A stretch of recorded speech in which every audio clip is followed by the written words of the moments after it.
A gente negocia o tempo todo, né? Seja para discutir um aumento de salário ou até para decidir o que vai ser o jantar. Mas e se o jeito que a maioria de nós negocia estiver, na verdade, completamente errado? Inspirado do livro clássico Como Chegar ao Sim, a gente vai explorar hoje uma forma de pensar que transforma qualquer impasse num acordo inteligente para todo mundo. Para começar, imagina só esta cena. Duas pessoas numa biblioteca. Uma delas quer a janela aberta, a outra quer a janela fechada. E elas ficam ali discutindo sem parar. Abre só um pouquinho, até a metade. Parece que nada funciona. O resultado é esse aqui, um impasse total. Cada um se entrincheira na sua posição, aberta de um lado, fechada do outro. A conversa simplesmente não anda, sabe? Porque o foco está só no que cada um quer e ninguém para pensar no porquê. Essa pequena história da biblioteca, na verdade, ela ilustra perfeitamente o dilema que está no coração da maioria das negociações. Ela mostra uma falha fundamental no método que quase todo mundo usa sem nem perceber. E o nome desse método é barganha posicional. Sabe, é aquele clássico cabo de guerra. Eu começo pedindo o céu, a outra pessoa pede a terra, e a gente vai fazendo pequenas concessões até, quem sabe, chegar em algum lugar no meio.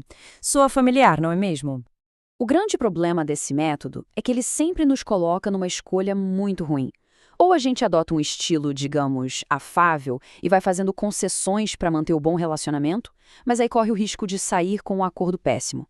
Ou a gente parte para o estilo duro, tratando tudo como uma batalha, o que acaba desgastando todo mundo e pode até destruir a relação.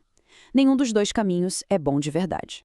Resumindo, esse método padrão falha em 3 pontos que são cruciais. Primeiro, ele geralmente leva a acordos que não são os melhores possíveis. Segundo, ele é super ineficiente, toma um tempo danado. E o pior de tudo, ele transforma a negociação numa briga de egos que pode estragar de vez o relacionamento. Mas e se a resposta não for jogar esse jogo de um jeito mais bonzinho ou mais agressivo? E se a resposta for mudar completamente as regras do jogo? A alternativa que a gente vai ver não é só um ajustezinho, é uma mudança total de perspectiva. A solução não é ser melhor em barganhar posições. É, simplesmente, parar de barganhar sobre posições. Essa alternativa se chama negociação baseada em princípios. Aqui, o foco muda completamente. Em vez de regatear, a ideia é decidir as coisas com base nos méritos, buscando sempre ganhos para os dois lados e usando critérios justos. É uma virada de chave, de adversários para parceiros na resolução de um problema comum. Esse método se apoia em 4 princípios fundamentais.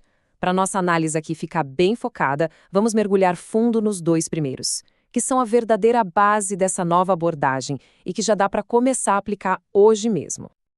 Ok, então vamos lá. Vamos entender em detalhes esses 2 primeiros princípios que podem, de verdade, transformar qualquer negociação.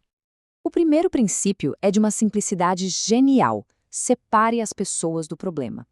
Negociadores são gente, né, com emoções, percepções, ego.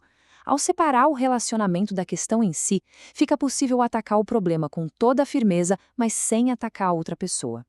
E o segundo princípio, esse é o coração do método.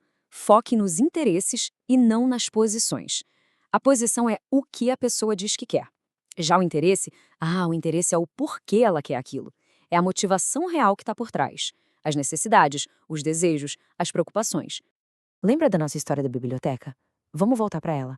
A bibliotecária, muito esperta, não perguntou o que eles queriam de novo. Ela perguntou por quê. E essa pergunta mudou tudo. Ela descobriu que um deles não queria a janela aberta por querer. Ele queria ar fresco. E o outro não queria a janela fechada por teimosia, ele queria evitar a corrente de ar. As posições eram opostas, mas os interesses, esses não eram. E no momento em que os interesses de verdade aparecem na mesa, aí o caminho para uma solução criativa se abre de uma vez por todas. A solução que a bibliotecária encontrou foi simplesmente genial. Ela foi lá e abriu uma janela na sala ao lado. Com isso, ela atendeu aos 2 interesses ao mesmo tempo. Garantiu o ar fresco que um queria, mas sem criar a corrente de ar que o outro tanto temia. Uma saída super criativa, que era impossível de enxergar quando o foco estava só no abre ou fecha. Olha, essa história não é só um caso isolado, um truque de sorte. Ela demonstra a essência de uma estrutura que é poderosa e que pode ser usada sempre. Quando a gente foca nos interesses que estão por baixo da superfície, fica muito mais fácil inventar soluções que beneficiem todo mundo, transformando o que parecia ser um jogo onde um perde e outro ganha, numa oportunidade de ganho mútuo. E isso nos leva a uma reflexão final, né? Negociar com base em interesses e não em posições abre um universo de possibilidades. Em qualquer impasse, a pergunta a ser feita não é quem vai ceder primeiro, mas sim qual é a janela da sala ao lado que a gente ainda não pensou em abrir.